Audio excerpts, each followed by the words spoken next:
아내 몰래 비상금 3억 모으기의 시작은 거창하지 않았다. 공식하지 않은 아름다운 은퇴가 목적이었다. 선배들이 사모님들로부터 매일 용돈을 받아서 하루하루를 연명하는 모습이 안타까웠다. 커피값으로 만원, 점심 식사비 만원, 때로는 스크린 골프 비용 2만원. 그것도 자주 하면 눈치가 많이 보인다고 하소연하는 모습이 왠지 모르게 슬퍼 보였다. 적어도 나는 그렇게 하지 말자. 가능하면 은퇴한 후에도 아내에게 기분 좋게 용돈을 줄 수 있는 남편. 손자, 손녀들을 데리고 백화점을 가서 소위 메이크 있는 옷을 척척 사줄 수 있는 폼나는 할아버지가 되고 싶었다.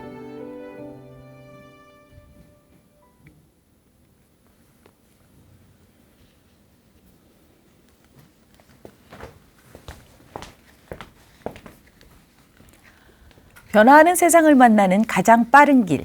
내 방에 앉아 다른 이들의 삶을 경험하는 가장 쉬운 방법.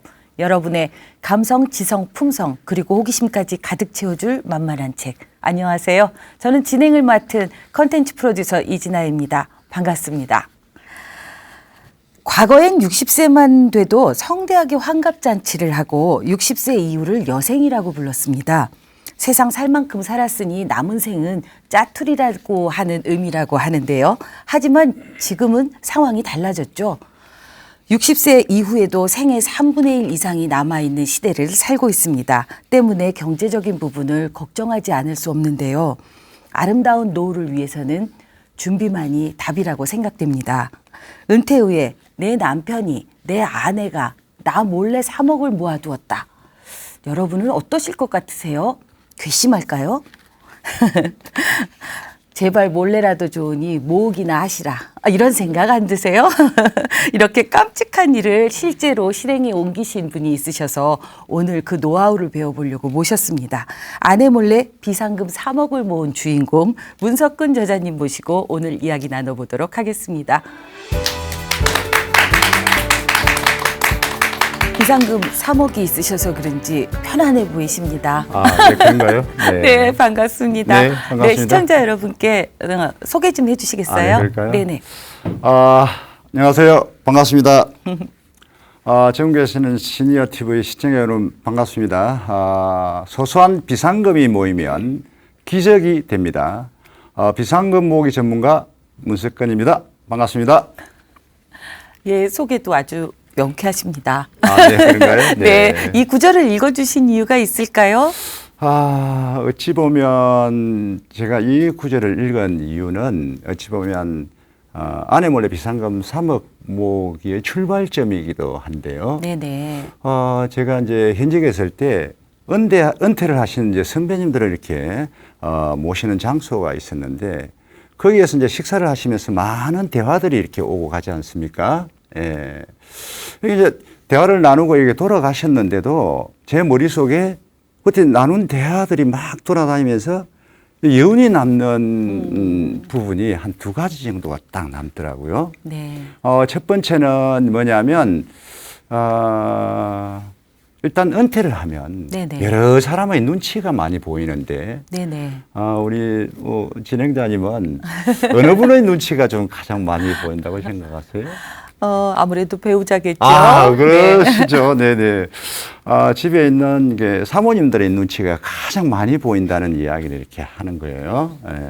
그러면서, 그 눈치도 경제적인 부분, 심지어 뭐 한 선배님은 이런 말씀도 하세요. 현직에 있을 때 내가 담배를 못 끊었는데, 아내 눈치 때문에 담배까지 끊었다는 이야기를 하고, 뭐 외출할 때 점심값 얼마, 커피값 얼마, 뭐 스크린 골프 비용 얼마 이렇게 네. 다 가는 것 자체가 이게 좀 아름답지는 못하지 않습니까, 그죠? 그런 이야기를 하면서 내가 현직에 있을 때 아내 몰래 비상금을 조금 이렇게 마련해서 나왔으면 어땠을까 하는 후회가 남았습니다. 네네. 그래서 제가 비상금 3억 모으기를 계획을 하고 실행을 하고 성공을 했습니다. 네. 근데 이제 그 성공한 내용을 이제 은퇴를 준비하는 후배들한테 이렇게 전해야 되는데 어떤 마음이면 가장 간절할까? 간절한 부분이 있어야 되잖아요. 그렇죠? 그 부분이 방금 제가 읽어드린 그 구절이었습니다. 아, 네. 그 안타까운 마음이 모여서 가회 공부시키는 마음으로 교재를 만드는 마음으로 책이 된 걸까요? 아, 그렇습니다. 네네. 네네. 네. 너무 기대가 됩니다. 아, 네. 예, 예. 네. 그러면 오늘, 선생님이 갖고 계신 노하우를 다 시청자 여러분께 공개하시는 걸로 믿고 네네. 강의 부탁드리겠습니다. 아, 그럴까요? 네네. 네네. 네. 고맙습니다. 네. 제가 오늘 시청자분들과 여기 이제 방청객분들이 나와 계시는데, 같이 나눌 이야기는요, 아름다운 은퇴를 위한 아내 몰래 비상금 3억 모으기가 주제가 되겠습니다. 제가 먼저 강의에 들어가기 전에 이 이야기를 조금 해야 될 것 같습니다. 저는 한 직장에서 28년 동안 이렇게 근무를 하고 2018년도 12월 31일 날 은퇴를 합니다. 근데 요즘의 은퇴의 개념은 과거의 은퇴의 개념하고 약간 다른 거 알고 계시나요?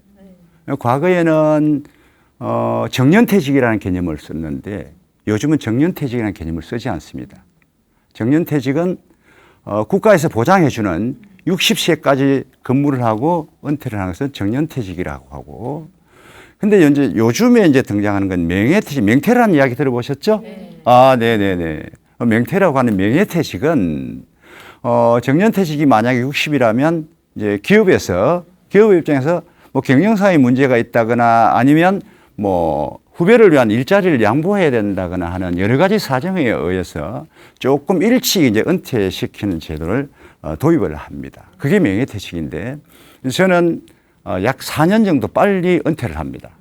제가 60세에 은퇴를 해야 되는데 56세 때 좀 빨리 하죠? 네. 4년 이렇게 은퇴를 시키는데 빨리 은퇴를 하면 어때요? 제가 급여를 더 받아야 되는데 회사에서 못 받으니까 회사에서는 그 부분을 일정 부분 보상을 해줍니다. 저는 26개월을 받고 이제 은퇴를 하는데요. 그동안 모았던 퇴직금이 이제 적립되어 있는 퇴직금이 있고 또 명퇴금 또 26개월 이렇게 합한 것이 바로 제 퇴직금입니다. 그런데 제가 근무한 기간이 금융기관이었거든요. 그런데 한번 물어볼까요? 우리 방청객한테. 28년 동안 금융기관에서 이렇게 근무를 하고 은퇴를 하면 명퇴금으로 한 어느 정도 이렇게 받을까요? 혹시 누군가 답을 한번 해보실까요? 1억 정도요? 아, 네, 또. 더 받지 않을까? 이게 우리가 이제 금융기관은 특히 명예퇴직을 한다 그러면 좀 많이 받는 걸로 정평이 나 있잖아요. 그렇죠? 뭐 수십억 챙긴다는 이야기도 있고. 근데 그건 전부 거짓말입니다. 실제로는 그렇지 않습니다. 제가 이제 적립되어 있는 그 퇴직금하고 명퇴금 26개월 다 갚았더니 저는 4억 5천을 이렇게 수령을 합니다. 근데 그 4억 5천을 제가 일시불로 받았기 때문에 그게 다 제 몫이 아니에요. 세금을 내야 되잖아요. 그렇죠? 세금이 약 13% 이렇게 나갑니다. 그러면 5천만 원 정도 나가고 이제 4억이 이렇게 딱 모였습니다. 그래서 28년 근무하고 남은 것이 바로 딱 4억이 남은 거예요. 예. 근데 이제 제가 은퇴가 딱 결정되고 나니까 집에 계신 우리 저 여사님께서 걱정을 하는 거예요. 근데 그 걱정이 남편이 일자리를 잃어서 하는 걱정이면 또 제가 좀 괜찮을 건데, 그죠? 아니면 다음 달 월급날 뭐 급여 통장으로 돈이 안 들어오는 부분에 대해서 걱정을 하면 또 제가 조금 괜찮을 텐데, 우리 집 여사님이 걱정하는 부분은 약간 다른 측면이에요. 제가 4억 받은 퇴직금액을 홀랑 혼자 들고 튈까봐. 네, 튈까봐 진짜 걱정을 하더라고요. 그러면서 이제 막 압력을 계속했는 거예요. 뭐냐면 명퇴금 4억 받으면 내가 그동안 당신 뒷바라지하면 한 부분도 있다. 50%는 내 몫이다. 반드시 내 앞으로 좀 해야 된다. 그때 이제 제가 웃으면서 농담 비슷하게 뭐 그럼 그렇게 하자. 당신 앞으로 50% 하면 2억이 되고 또 내 앞으로 또 50%면 2억이 된다. 그러면 막 나눠 가지고 있다가 혹시 둘이 잘못되더라도 딱 뭐 그냥 막 갈라서기 더 좋다. 이제 그렇게 이제 약속을 이제 한 상태입니다. 한 보름 정도 지나니까 제가 다니는 회사에서 이제 문자가 딱 날아오는 거예요. 내일 날짜로 퇴직금이 통장으로 입금됩니다. 참고하시라고. 그래서 제가 아침에 일찍 이제 집사람을 이제 모시고 이제 제가 근무하던 이제 은행으로 제가 갑니다. 갔더니 평소에 또 안면도 좀 있는 이제 여직원이라 그 이제 통장에 이제 출금 전표를 4억을 딱 적어서 여직원한테 주면서 이 4억을 찾아서 바로 옆에 있는 이 통장으로, 그러니까 우리 아내의 통장이죠. 그죠? 아내의 통장으로 입금을 몽땅 다 시키라고. 예.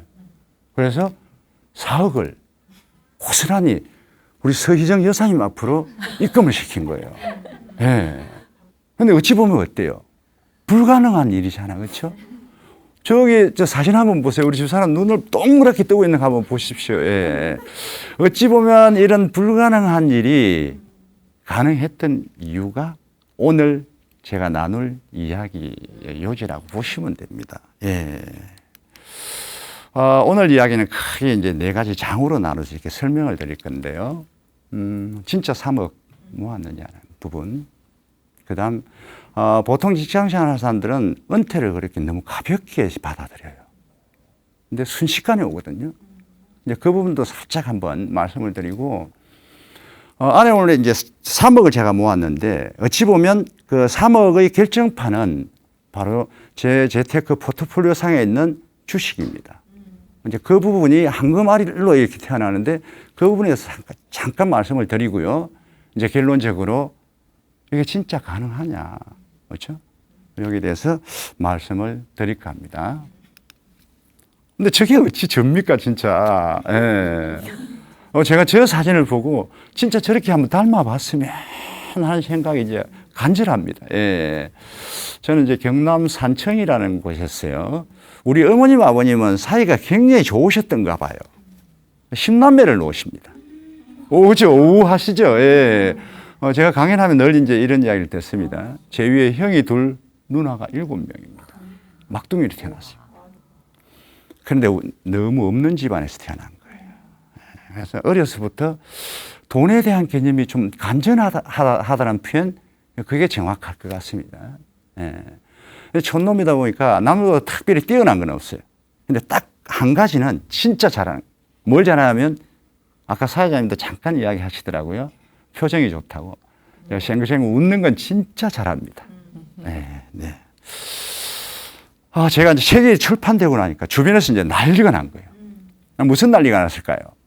진짜 3억 모았냐고. 그것도 아내 몰래 3억을 모았다? 이게 말이 안 되잖아. 그렇죠? 네. 자, 방청객 여러분들에게 제가 한번 살짝 물어볼까요? 제가 3억 모았을 것 같아요? 못 모았을 것 같아요? 당연하겠죠. 근데 제가 못 모았으면 오늘 이 자리에 못 서잖아요. 근데 3억 모으지도 않고 저 책을 쓰는 건 사기꾼이죠. 그렇죠? 네. 저는 모았습니다. 3억 이상을 모았습니다. 실제로. 재테크는 포트폴리오가 굉장히 중요합니다. 포트폴리오가 뭐냐면요. 이거거든요. 그러니까 재테크를 하는데 자산 정식을 주식만 할 거냐, 아니면 연금 저축만 할 거냐, 보험만 할 거냐, 다양한 수단이 있지 않습니까? 그죠? 그 다양한 수단을 다 포트폴리오라고 합니다. 제 책의 특징은 뭐냐면, 저 포트폴리오를 가지고 있었고, 다양한 포트폴리오를 이용해서 제가 목표로 했던 3억을 모았다는 거예요. 예. 잘 보시면 제가 이제 현직에 있을 때는 이제 펀드도 했거든요. 펀드는 뭐냐면 투자를 하는데 주식은 내가 종목도 직접 선정하고 매매도 하는 이제 직접 투자를 하는 거고, 펀드는 전문가한테 맡기고 수수료만 이렇게 주는 거거든요. 제가 펀드도 이렇게 했는데 펀드는 제가 퇴직하면서 싹 정리를 하고 주식의 주식의 비율을 60% 제가 늘려놨습니다. 그리고 이제 연금저축은 은퇴하고 나면 수입이 있어야 되잖아요. 그렇죠? 그래서 월급처럼 받고 싶어서 연금저축을 이렇게 넣었고, 제 포트폴리오의 가장 큰 특징은 뭐냐면 보험 상품이 들어있다는 거예요. 보험도 보십시오. 15%거든요. 상당히 많은 금액입니다. 그랬더니 주변에서 아니 왜 재테크를 하는데 보험 상품을 그렇게 넣느냐고. 제가 많이 넣은 이유가 있습니다. 제가 어느 날 운전을 하고 강의를 이렇게 가는 거예요. 강의를 가다가 아찔한 순간을 맞습니다. 제가 죽을지도 모르는 상황을 맞는 거예요. 다행히 차만 조금 부서지고 저는 멀쩡하게 나왔는데 그때 이제 제가 생각이 뭐냐면 뒤에 남아있는 가족들을 위해서 보험 상품을 넣어야 되겠다. 그래서 넣은 게 바로 저 상품이고요.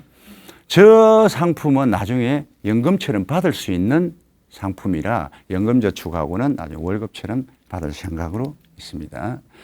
제가 이제 재테크를 이렇게 잘한다는 소문이 나서 그런지 모르겠는데 주변에서 재테크 언제 하면 좋냐고. 언제 하면 좋을까요? 재테크는 빠를수록 좋습니다. 진짜 빠를수록 좋습니다. 그래서 제가 지금 이제 학교에서 학생들하고 이렇게 강의를 제가 하고 있는데요.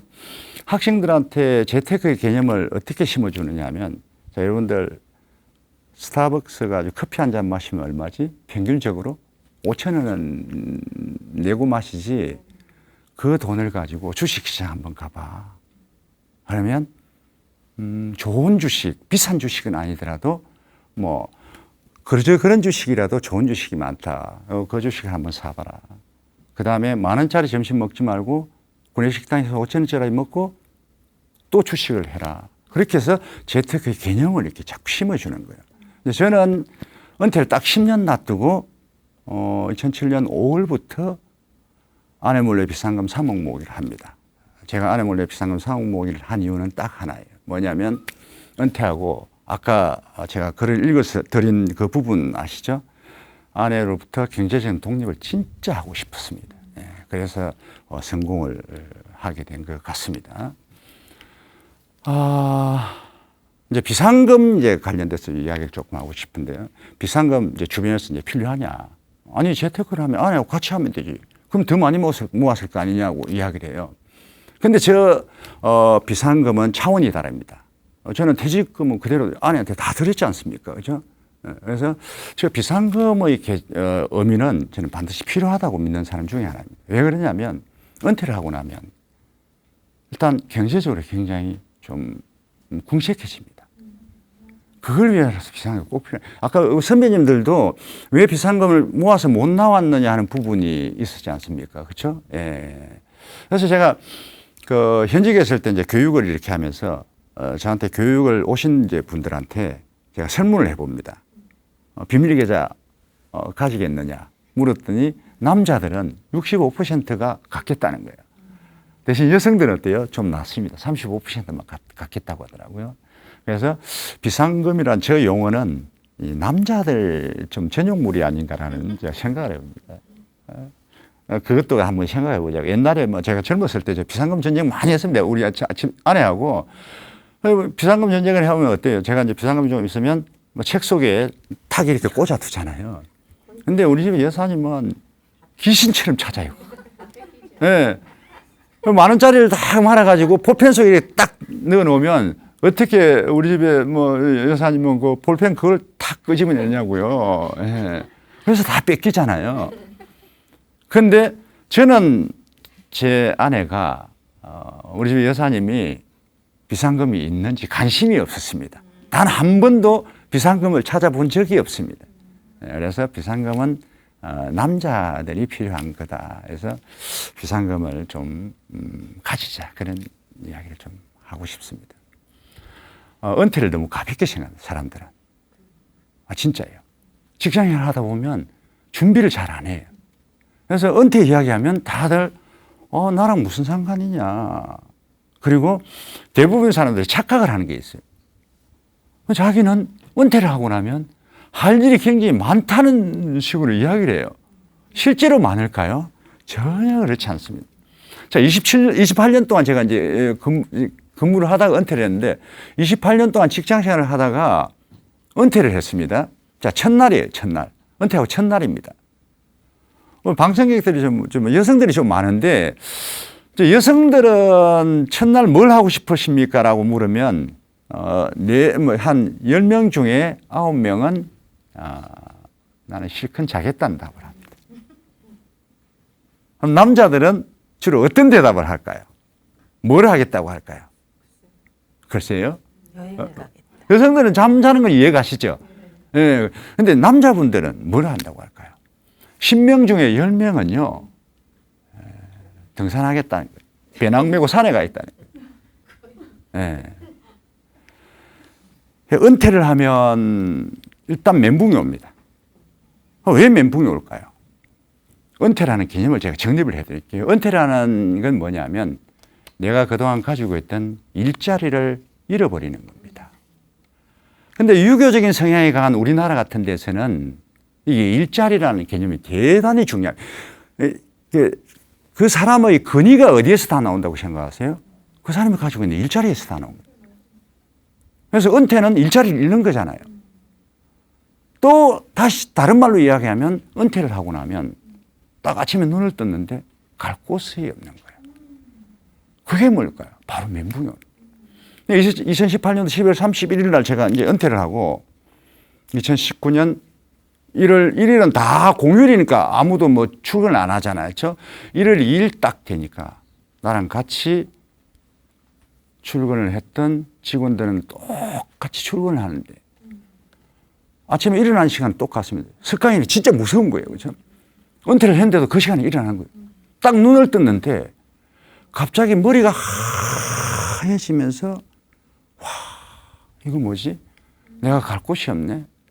그래서 집에 있는 옷을 이렇게 제가 주섬주섬 입습니다. 옷을 입고 우리 아파트 후문이 바로 등산로하고 연결이 되어 있습니다. 제가 어디로 갔겠습니까? 산으로 올라간 거예요. 은퇴하고 첫 행보가 등산이었습니다. 예.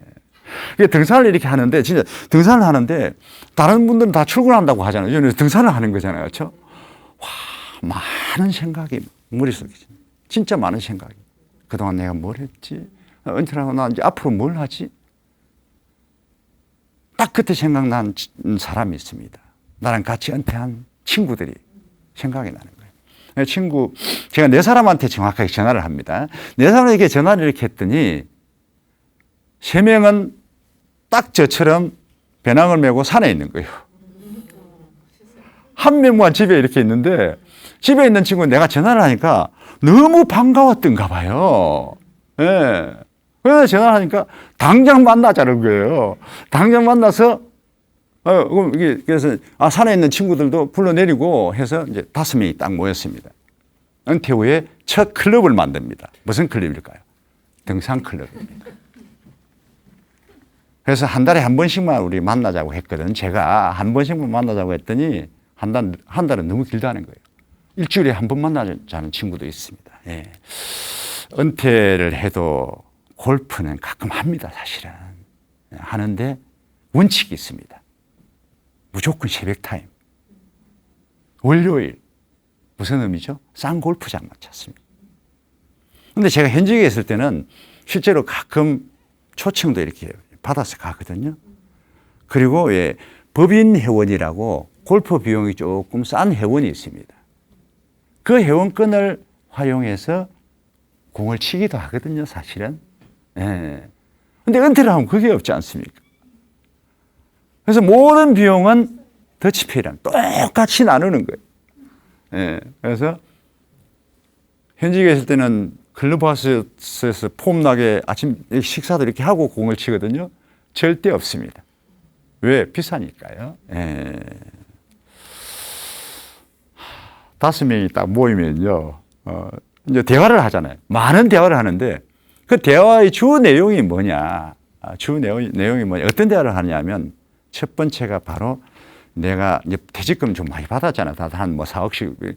이제 저는 중간영사를 받았기 때문에 4억을 받았는데 중간영사를 안 받은 친구들은 6억씩 이렇게 받았거든요. 그래서 받은 그 퇴직금을 안전하게 어떻게 하면 보관을 할 수 있을까? 거기에 대한 고민을 많이 합니다. 근데 퇴직금의 안전 문제가 최근에 이제 요즘 이제 퇴직하는 사람들은 저게 개념이 정립이 되어 있습니다. 과거에는 어땠습니까? 대한민국에 웬 통닭집 그렇게 많이 생겼죠? 생겼다가 다 사라졌잖아요. 퇴직금 다 날아간 거예요. 퇴직금 들고 주식시장 갔다가 그냥 완전히 폭삭 망한 사람들 많지 않습니까? 그렇죠? 그래서 요즘은 은퇴하는 사람들이 내 퇴직금을 어떻게 안전하게 보관할까라는 개념은 잘 정립이 되어 있는 것 같아요. 그런 이야기를 좀 많이 하고, 은퇴를 하고 나면 또 멘붕이 오는 이유가 있습니다. 뭐냐면 월급날 내 통장으로 급여가 안 들어오는 거예요. 어떻게 할 거냐고요. 그런데 대한민국 진짜 좋은 나라입니다. 저는 진짜 좋은 나라라고 봅니다. 왜 그러냐면 은퇴를 해도요, 실업급여라는 걸 국가에서 줍니다. 그것도 저처럼 20년 이상 근무하고 50세 이상 되면 9개월 동안 딱 줍니다. 자, 그런데 실업급여는 현직에 있을 때 직급이 높거나 월급이 많거나 이건 전혀 상관이 없습니다. 똑같은 급여를 일당을 줍니다. 자, 실업급여 하루 일당이 혹시 얼마인지 아시는 분 계세요? 어느 정도 될까요? 잘 모르시죠? 네, 그렇습니다. 예. 저는 2018년도 12월 31일 날 딱 은퇴를 한 게 제인이에요. 왜 그러냐면 딱 하루 상관으로 2019년 1월 1일 이후에 은퇴한 친구들은 6만 6천원을 받습니다. 일당이요. 저는 일당이 6만 원이었습니다. 그래서 한 25일 동안 이제 계산해서 탁 통장으로 주는데요. 이제 그게 한 150만 원 정도 돼요. 근데 150만 원이 문제가 아니라 왜 화제의 대상이, 대화의 대상이 되느냐 하면, 퇴직금은 다들 이제, 은퇴 장군의 사모님들하고 의논해서 딱 보관해 놓고 있으니까 실업급여 나오면, 아내분들이 집에 계시는 우리 사모님들이 남편한테 이건 당신 고생했으니, 그동안 고생했으니까 9개월은 용돈으로 쓰라고 주거든요. 그 150만 원이 너무 좋습니다, 진짜. 그런 대화를 하는 거예요. 근데 이제 세 번째는 이제 의료보험 문제가 저게요. 저게 상당히 심각합니다. 현직에 있을 때는 의료보험이 뭐 한 20만 원, 30만 원 나와도 크게 느껴지지 않습니다. 왜 그러냐면 급여에서 다 빠져나가잖아요. 근데 이제 은퇴를 하고 나면 지역 의료보험으로 탁 넘어가는데요. 이제 저처럼 주택을 이렇게 가지고 있고, 그 다음에 자동차를 이렇게 가지고 있는 사람들은 40만 원, 50만 원씩 나옵니다. 근데 40만 원, 50만 원이 문제가 아니에요. 뭐가 문제일까요? 내 통장으로 급여가 없는 상태에서 빠져나가는 돈이 40만 원, 50만 원이니까 이게 이제 문제가 되는 거예요. 그래서, 저기 이제 결국은 제가 해가지고 땡땡땡땡이라고 해놨는데 한번 보십시오. 퇴직금, 실업급여, 의료보험 이런 문제는 주로 어떤 문제이죠? 경제와 관련된 문제가 되는 거예요. 그렇죠? 이게 돈이 문제인 거예요. 은퇴를 하면 돈이 문제입니다. 예. 그래서 돈이 좀 궁하거든요. 은퇴를 하고 나면. 이제 그러면 어떤 생각을 하냐면, 과거에 내가 그때 그랬으면 하는 것들이 떠올라요. 예. 뭐냐면 이거요. 누구나 한 번쯤은. 2003년도는 제가 굉장히 의미가 큰 해입니다. 예. 뭐냐면 제가 지방에서 있다가 2001년도 이제 수도권으로 이렇게 진입을 이렇게 하는데요. 이게 수도권으로 오는데 제일 처음에 정착했던 곳이 경기도 고향입니다. 고향시. 예. 근데 제가 지방에서 아파트를 팔고 올라왔는데 5천만 원 받았거든요. 26평짜리 5천만 원 받고 올라왔습니다. 근데 수도권에 왔더니 그때 아파트가 2억씩 이렇게 하는 거예요. 못 사고 있다가 2003년도에 드디어 집 아내랑 이제 의논을 해가지고 우리도 수도권에 아파트 한 채 사자.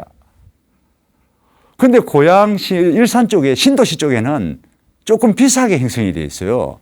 제가 2억을 들고는 살 수가 없겠더라고요.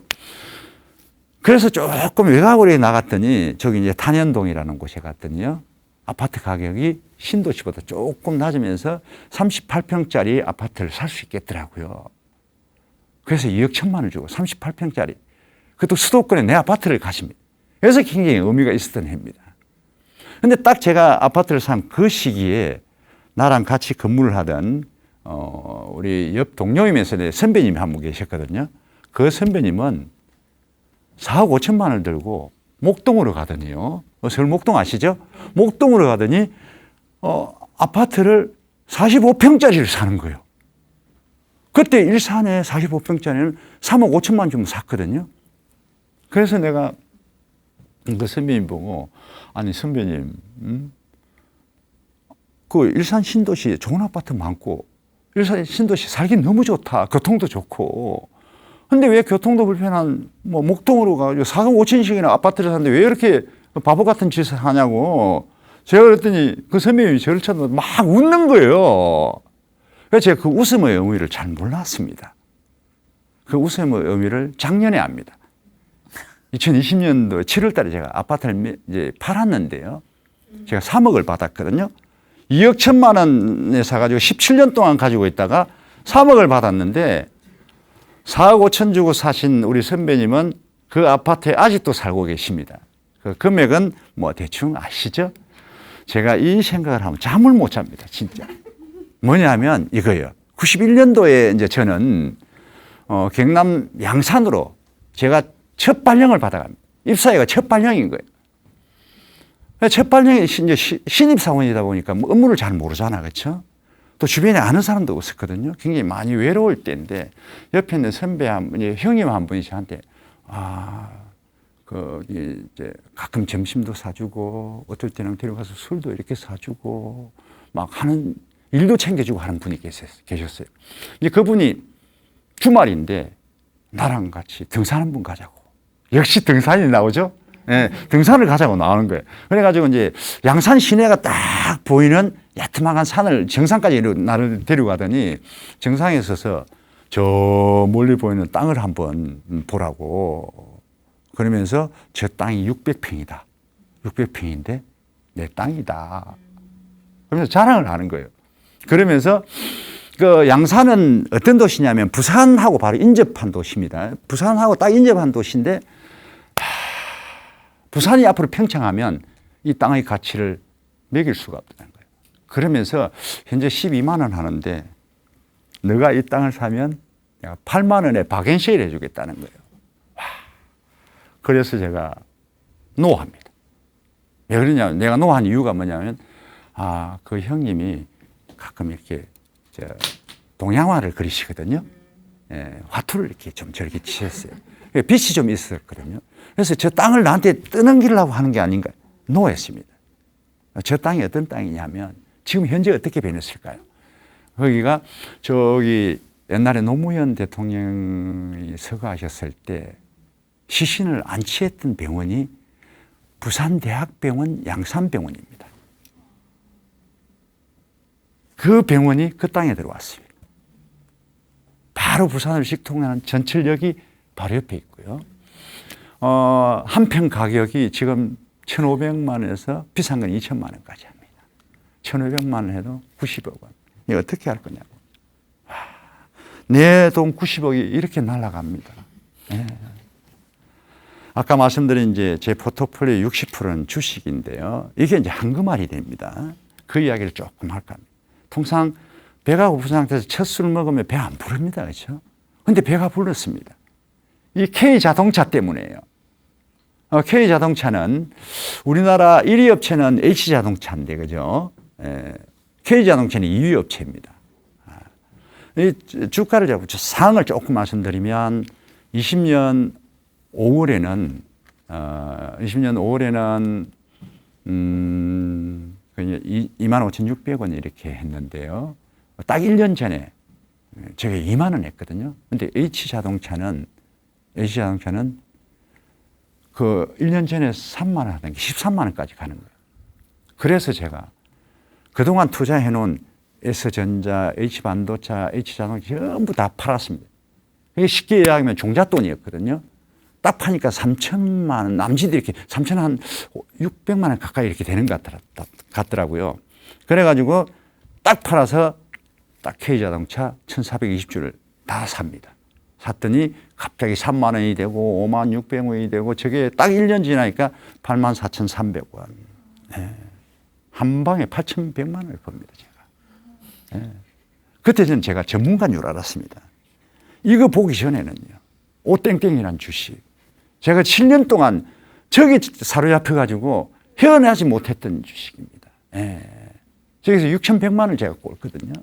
예. 전문가가 아니라 저는 그저 그런 보통 개미였습니다. 예. 한번 보세요. 7년 동안 1,700만 원 번 게, 그렇죠? 예. 그래서, 그 후에 이제 주식을 할 때는 딱 원칙을 정하자. 뭐냐면 주식은 좋은 주식에 우량주, 좋은 주식에 적금처럼 하자는 게 바로 제 원칙입니다. 그게 핵심이에요. 예. 우량주가 왜 중요한지는 잠시 후에 제 도표를 보여드릴 테니까 그때 이렇게 보시기로 하고요. 그러면 이제 사람들이 그래요. 아, 당신은 뭐 강사료라도 있고 했으니까 저렇게 모았지만은 급여 받는 사람은 어떻게 하느냐. 급여 받는 사람들 적금 다 넣잖아요. 그 적금을, 그 적금 넣는 걸 우량주 주식에 투자하자. 이게 제 원칙입니다. 장기 투자를 하시고요. 그리고 저는 아무리 주식이 좋다고, 주변에 좋다고 해도 실적이 나지 않는 거, 그런 건 사지 않습니다. 그건 모래성입니다. 사면 지금 색깔이 파랗게 변한 주식이에요. 그래서 성장주 중심으로 이렇게 투자를 했는데요. 저 밑에 S바이오, K플랫폼, S전기들이 어찌 보면 저한테 큰 행운이었던 것 같습니다. 아까 말씀드린 좋은 주식을 내 포트폴리오에 넣고 있으면 저 성장하는 거거든요. 딱 2개월만 지나면 2천만 원씩 막 오르잖아. 그렇죠? 네. 내가 저런 포트폴리오를 2개를 가지고 있습니다. 현재 2개를 가지고 딱 하나를 제가 이렇게 공개를 해드렸는데요. 좋은 주식은 어떻게 찾을 거냐 하는 부분은 제 책에 나와 있으니까 참고를 하시면 될 것 같습니다. 그럼 이제 과연 가능하냐, 이게. 진짜 가능하냐. 이렇게 물으면 저는 가능하다고 합니다. 근데 분명한 건 뭐냐 하면 목표가 있어야 됩니다. 내가 목표라는 금액이 확실해야 됩니다. 자, 오늘 이야기는 여기까지입니다. 감사합니다.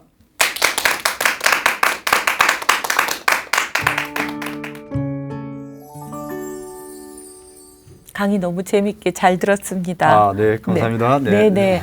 아, 뭔가 늘 지금부터 준비해야 되는데 라는 마음만 먹으면서 1년, 2년, 3년, 4년 은퇴를 맞이하게 되는 것 같습니다. 대부분은 뭐 그렇죠. 네, 네. 이 책의 제목만으로는 은퇴 후의 재테크 같은 그런 생각이 드는데, 예, 독자층은 어디를 겨냥해서 쓰신 걸까요? 제목만 이렇게 보면 뭐 아름다운 은퇴를 위한 말이 들어가서 그런지 다 은퇴 후를 이렇게 생각하는 것 같은데요. 제가 역으로 한번 질문을 한번 드려보겠습니다. 네네. 과연 3억이 필요한 사람들은 누구일까요? 아, 3억이 필요한 사람 네. 다 필요하지 않을까요? 그렇겠죠. 요즘은 아주 젊은 층들이 재테크에 굉장히 관심이 많습니다. 그렇죠. 대학생들이 이미 가상화폐를 이렇게 많이 한다고 해요. 예. 그리고 30대 친구들은 이미 내 집을 갖는 게 목표입니다. 예, 20, 30대는 20대인 아이들도 가상화폐를 하는 이유가 있어요. 왜 한다고 생각하세요? 자기 명의 아파트를 갖고 싶은 거예요. 그래서 이 30대도 아파트를 살려면 3억은 가지고 있어야 되거든요. 그럼 40대는 어때요? 40대는 뭐 자녀 양육도 있고 저쪽 고향에 계시는 어른들도 좀 돌봐야 되고 하니까 또 자금이 한 3억 정도는 있어야 이렇게 될 것 같더라고요. 그럼 50대 이후에 은퇴하신 분들은 어때요? 은퇴 자금으로 적어도 3억 이상은 있어야 된다. 그래서 제 책의 독자는 20대 이후에 뭐 전 연령층이 아닌가라는 네. 생각이 듭니다. 예. 3억을 목표로 네. 재테크를 하는 방법이다. 라고 네. 생각하면 네. 되겠네요. 그렇죠? 그러겠죠. 네. 네. 네. 아까 강의 중에 은행에서 그래 우리 2억씩 나눠 갖자 했는데 네. 은행에 가갖고 4억을 네. 사모님 통장으로 바로 넣어드린다고 할 때 네. 부인의 얼굴이 너무 궁금했고 네. 그리고 또 책 제목을 3억 만들기란 말이죠. 책 제목의 일부가 비상금 3억 만들기인데 네. 그렇다면 이제 사모님이 다 아셨다는 거잖아요. 그러겠죠. 나는 3억이 있다. 네. 이건 아는 거잖아요. 네. 그랬을 때 반응이 너무 궁금합니다.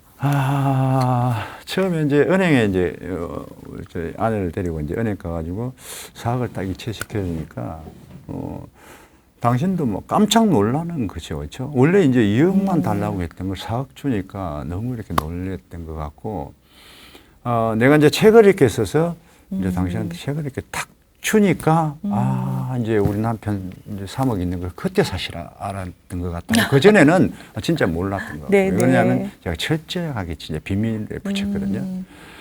그랬더니 우리 아내의 반응은 어떻느냐면 이거예요. 남자도 비상금이 있어야 된다. 왜 그러냐면 어찌 보면 나이가 들어갈수록 비상금은 남자의 자존심이라는 이야기를 이렇게 하더라고요. 네. 그래서 지금은 이제 인정을 해주는데 통상 이제 아내 몰래 3억을 모았다고 하니 책 제목은 이제 부정적이지 않나 좀 부정적으로 받아들이기 쉽잖아요, 그렇죠? 그래서 제가 책을 쓰기 전에 아내가 아닌 다른 여성들하고 대화를 좀 많이 해봤습니다. 네네.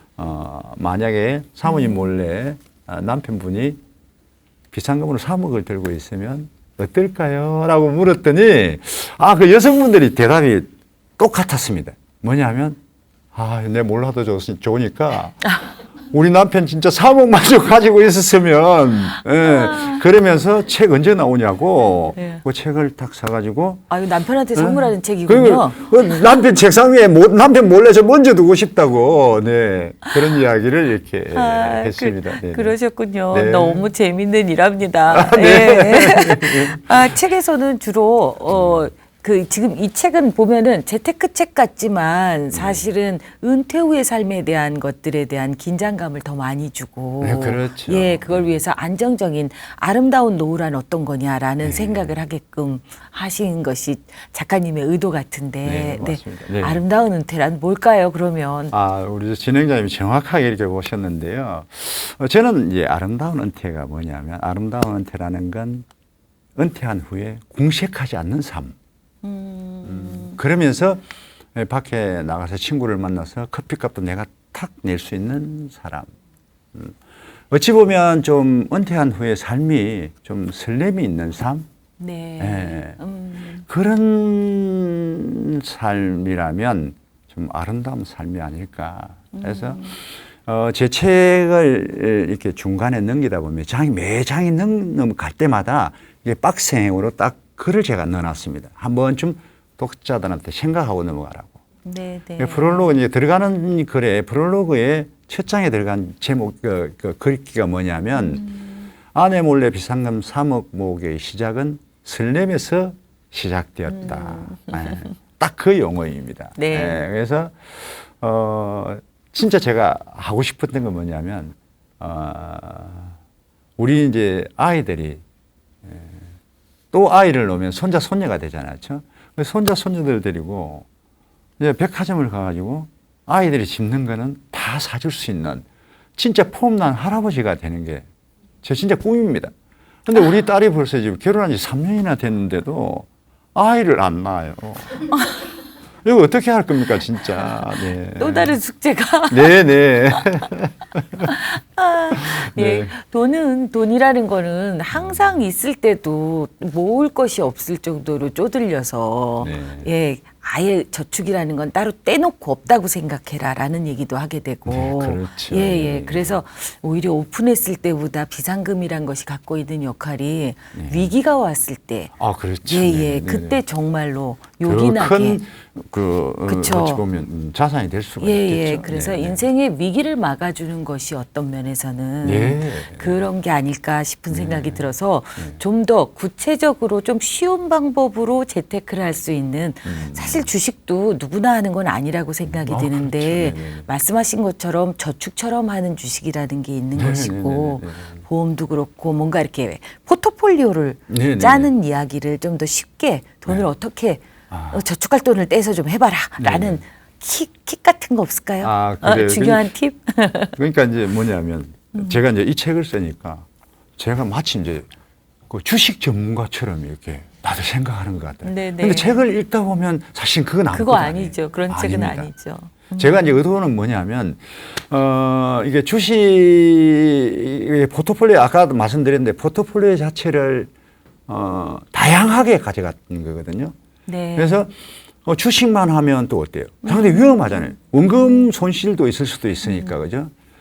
그래서 저는 펀드 상품도 같이 개매했고 그리고 이제 연금저축도 이렇게 넣어서 노후에 급여처럼 받으려고도 준비를 했고 아까 말씀드린 대로 이제 보험 상품도 어찌 보면 재테크의 수단이 될 수도 있습니다. 예, 단순하게 제 보험을 이렇게 넣으면 뭐 위험 비용으로 다 날아간다 이렇게 생각할 수도 있는데 종목만 잘 이렇게 선택을 하면 나중에 연금처럼 받을 수 있는 장점이 있거든요.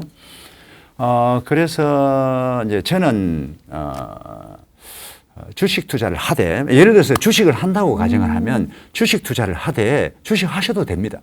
하셔도 되는데 뭐냐면 주식 투자를 하는데 진짜 매월 똑같은 날에 똑같은 주식을 이렇게 사모아 나가는 거예요. 그러면 종합주가지수는 잘 보십시오. 우상향하는 원리를 가지고 있습니다. 그러니까 매월 좀 쌀 때 사서 또 좀 오르고 또 비싸더라도 또 그게 또 커버가 되고 하다 보면 결국은 금액은 상승한다는 제 생각이거든요. 그렇기 때문에 주식을 하셔도 되고 또 주식이 좀 위험하다 싶으면 펀드도 괜찮습니다. 펀드는 전문가들이 좋은 주식을 이렇게 선택해가지고 ETF라든가. 그렇죠. 네네. 거기 주가와 연동되는 또 펀드가 있지 않습니까? 네네네. 그런 걸 선택을 이렇게 하셔도 된다고 생각합니다. 네네. 예, 인생의 위기를 네.